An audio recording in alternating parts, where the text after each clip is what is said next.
Como complemento al vídeo sobre la geometría básica de la bici, hoy os enseñamos otros conceptos muy importantes para que terminéis de conocer vuestra bici a fondo. Con los importantes cambios que ha habido en el diseño de los cuadros con respecto a la geometría tradicional, medidas clásicas como el tubo horizontal o la talla han pasado a ser virtuales. Pues ya no las podemos tomar directamente sobre los tubos como se hacía antes. Y para hacerlo tenemos que considerar proyecciones o líneas imaginarias que varían de unas marcas a otras. Para tener alguna referencia estándar que nos permita comparar cuadros de cualquier marca y calcular perfectamente el tamaño o la talla que nos corresponde, se han desarrollado nuevos conceptos de los que os vamos a hablar en este vídeo. Empezamos con el reach o alcance del cuadro, que es la medida horizontal entre la línea vertical proyectada desde el centro del eje de pedalier y el centro de la pipa de dirección en su parte más alta. A mayor reach, el cuadro será más largo. Esta medida no se ve afectada por el sloping que tenga la bici o por el ángulo del tubo del sillín, y no se tienen en cuenta porque estas medidas se pueden variar y ajustar con el desplazamiento del propio sillín o del tipo de tija centrada o retrasada.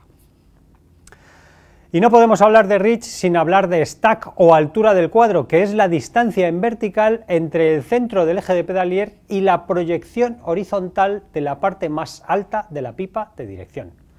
Nos dan la altura real del cuadro, sin tener en cuenta la distancia al suelo del eje de pedalier, y también la altura mínima a la que vamos a poder situar el manillar, aunque luego nosotros la podamos ajustar con arandelas de dirección diferentes potencias o manillares planos o de doble altura.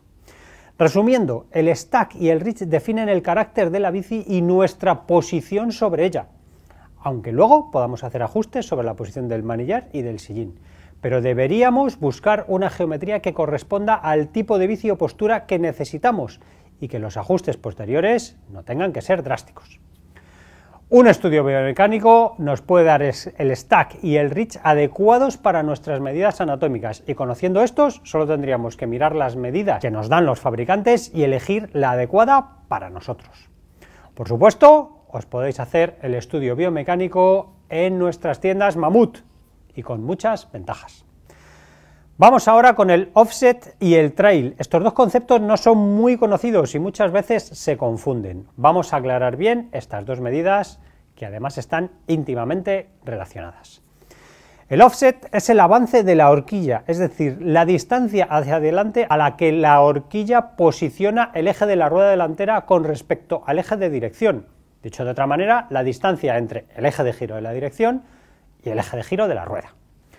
Y el trail es la distancia en horizontal desde el punto de apoyo de la rueda con el suelo, que coincidirá siempre con la vertical del eje de la rueda, y la proyección de la recta que representa el eje de la dirección hasta el suelo. El trail lo marca el ángulo de dirección de la horquilla y su longitud, que se elige en función del tipo de bici, como vimos en el primer vídeo de geometría: ángulos mayores y verticales para bicis de carretera y XC y ángulos más lanzados para bicis de trail, enduro, DH, etc. Y el offset o avance de la horquilla se utiliza para reducir o aumentar el trail sin cambiar el ángulo de dirección.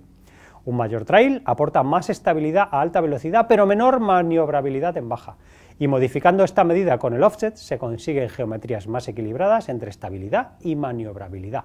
¿Y cómo se hace? Pues acortando el trail en las que tienen ángulos más lanzados y aumentándolo en las que tienen la dirección más vertical, siempre teniendo en cuenta que el offset actúa sobre el trail en modo inverso. ¿Y el offset de qué depende? Pues del diseño de la horquilla. Con la cabeza adelantamos las barras en mayor o menor medida, y con el avance de la puntera se define dónde se aloja el eje de la rueda. Aclarados ya ambos conceptos, vamos a hacer un resumen de sus efectos para que veáis la gran importancia que tienen para vuestra bici. Un mayor offset reduce el trail, aumenta la distancia entre ejes, traslada el centro de gravedad hacia atrás, hace que la rueda delantera se dirija más fácilmente y que necesitemos menos fuerza sobre el manillar para cambiar la dirección de la rueda delantera. Esto hace que la bici sea más nerviosa a alta velocidad y empeora la sensación de seguridad en terrenos muy inclinados o escalones.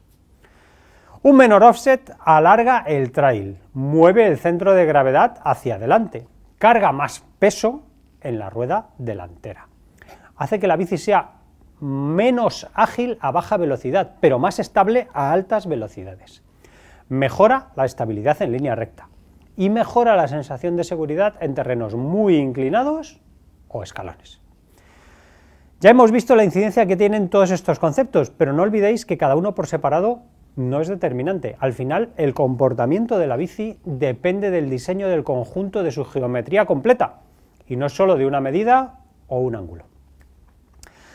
Muchas gracias por escucharnos, como siempre, os agradecemos el me gusta, si os ha sido interesante, habéis aprendido algo, no olvidéis suscribiros para estar siempre al día del mundo de la bici, y nos despedimos, como casi siempre, con una sonrisa. Se despierta un paciente de la camilla y dice: doctor, ¿es grave lo que tengo? Y dice: ¡paren la autopsia! ¡Paren la autopsia! Nos vemos en el próximo vídeo.